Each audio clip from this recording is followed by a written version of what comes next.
চিকিৎসা ভাতা পাই এবং ১,০০০ টাকা বাড়ি ভাড়া পাই। অনতিবিলম্বে এই জায়গাগুলোকে পরিবর্তন করা দরকার।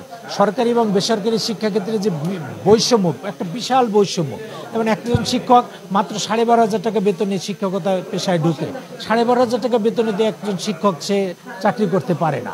এই জন্য এই জায়গাগুলো পরিবর্তন করতে হবে। আমাদের নিয়োগের ক্ষেত্রে সিস্টেমটা, নিয়োগ কমিশন গঠন করতে হবে।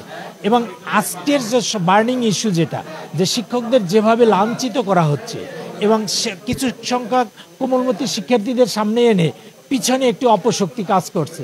আমরা বিশ্বাস করি এই অপশক্তি অবশ্যই ধ্বংস হবে এবং সরকার ইতিমধ্যে যেভাবে নজর দিয়েছেন বর্তমান সরকার, এই অপশক্তির নিপজ্জের এবং তার মধ্য দিয়ে আমরা বিশ্বাস করি যে আজকের এই তীব্র প্রতিবাদ বাংলাদেশ শিক্ষক সমিতি বিটিএ যেটা করছে, যে এই ধরনের হতে পারে না, একজন শিক্ষককে এভাবে লাঞ্ছিত করতে পারে না। কারণ শিক্ষক সমাজ যদি লাঞ্ছিত হয় তাহলে এই জাতীয় তো লাঞ্ছিত হচ্ছে।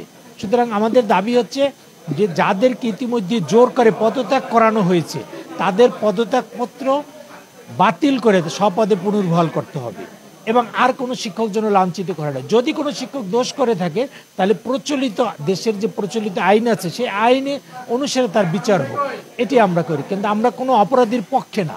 আমরা চাই যে প্রকৃত আইনের আওতায় আসুক যে অপরাধ করছে, কিন্তু এইভাবে লাঞ্ছিত করা যাবে না শিক্ষকদের।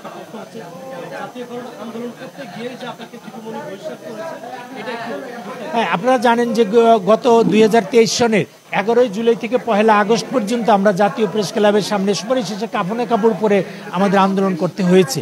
কিন্তু সেই আন্দোলনের রোশানলে পড়ে তৎকালীন শিক্ষামন্ত্রী ডাক্তার দীপু মনির রোশানলে পড়ে সম্পূর্ণ অবৈধভাবে আমাকে চাকরিচ্যুত করা হয়েছিল এবং সেই চাকরিচ্যুত আজও আমি হাইকোর্টের স্টে থাকা অবস্থায়ও আমি কিন্তু যোগদান করতে পারিনি। আমি আজও কিন্তু সেই চাকরিচ্যুত অবস্থায় আছি এবং আমি বাংলাদেশ শিক্ষক সমিতির জেনারেল সেক্রেটারি হিসেবে ওই আন্দোলনে আমি নেতৃত্ব দিয়েছিলাম। আমার ছিল কি যে বাংলাদেশের শিক্ষা ব্যবস্থাটার পরিবর্তন চেয়েছিলাম, বাংলাদেশের শিক্ষক মেধাবীরা যাতে এই শিক্ষকতা পেশা আসে তার জন্য আমরা দাবি করেছিলাম। এবং বিশেষ করে আর্থিক এবং সামাজিক ক্ষেত্রে, নিরাপত্তার ক্ষেত্রে সরকারি এবং বেসরকারি এই শিক্ষা ব্যবস্থার যে বৈষম্য, এই বৈষম্যটা দূর করার বিরুদ্ধে আমাদের আন্দোলনটা ছিল।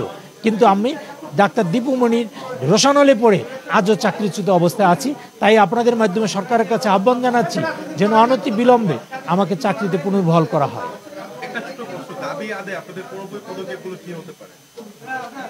আমরা সরকারের মাননীয় উপদেষ্টার কাছে একটি স্মারকলিপি দিচ্ছি এবং স্মারকলিপির মধ্য দিয়ে আমাদের সকল দাবিগুলো তার কাছে উপস্থাপন করছি। আগামীতে যদি আমরা এই সরকার তো কেবলমাত্র সরকার দায়িত্ব নিচ্ছে, আমরা বিশ্বাস করি আমাদের রাজপথে নামতে হবে না। যদি দেখা যায় যে না, পূর্বের সরকারের মতো এই সরকারও শিক্ষা ব্যবস্থা পরিবর্তনের জন্য কাজ করছে না, তখন আমরা রাজপথে আন্দোলন করব। আমরা সভা সেমিনারের মাধ্যমে কথা বলবো। অর্থাৎ দাবি আদায়ের জন্য তো পর্যায়ক্রমেই বিভিন্ন স্টেপ বাই স্টেপে যেতে হবে, আমরা সেই দিকেই যাব। আমাদের শতভাগ আস্থা আছে, যেহেতু একটি পরিবর্তনের মধ্যে দিয়ে এই সরকার আসছেন এবং যারা সরকারে আসছেন আমরা বিশ্বাস করি তারা এই রাষ্ট্রকে সংস্কার করবেন এবং সকল ক্ষেত্রেই আইনের শাসন কায়েম হবে। এবং আমরা মনে করি বৈষম্য বিরোধী আন্দোলনের ফলেই তো এই সরকারের ভেতরে, অতএব কোনো বৈষম্য থাকবে না, এটাই আমরা বিশ্বাস করি। আমাদের অধ্যাপক ছিলেন এবং ডক্টর ইউনূসও অধ্যাপক ছিলেন, তো আসলে আস্থা রাখাটাই তো আমাদের শিক্ষা উপদেষ্টা একজন অধ্যাপক, অতএব আমরা বিশ্বাস করি। এবং বিশেষ করে এবার শিক্ষাগত পেশায় অনেকেই আছেন যারা এখানে আছেন, তবে সে পেশার বড় কথা না, বড় কথা হচ্ছে যারা এখানে একটি পরিবর্তনের মধ্যে দিয়ে, অর্থাৎ পরিবর্তন করার জন্য যারা দায়িত্ব নিয়েছেন, আমরা বিশ্বাস করি এবং আস্থা শতভাগ আছে যে তারা পরিবর্তন করতে পারবেন। আপনাকে যারা হেনস্থা করেছে বা আপনাকে চাকরি থেকে চাকরিচ্যুত করেছে তাদের বিরুদ্ধে কোনো আপনার ব্যবস্থা নেওয়ার কোনো পরিকল্পনা? আমার যারা চাকরিচ্যুত করেছে তাদের বিরুদ্ধে অভিযোগ নাই। অভিযোগ তো সরকারের কাছে যে চাকরিচ্যুত করেছে তারা অন্যায় করেছে এবং যত অন্যায় করেছে তার পরিণতিতে তারা ভোগ করতেই আছেন।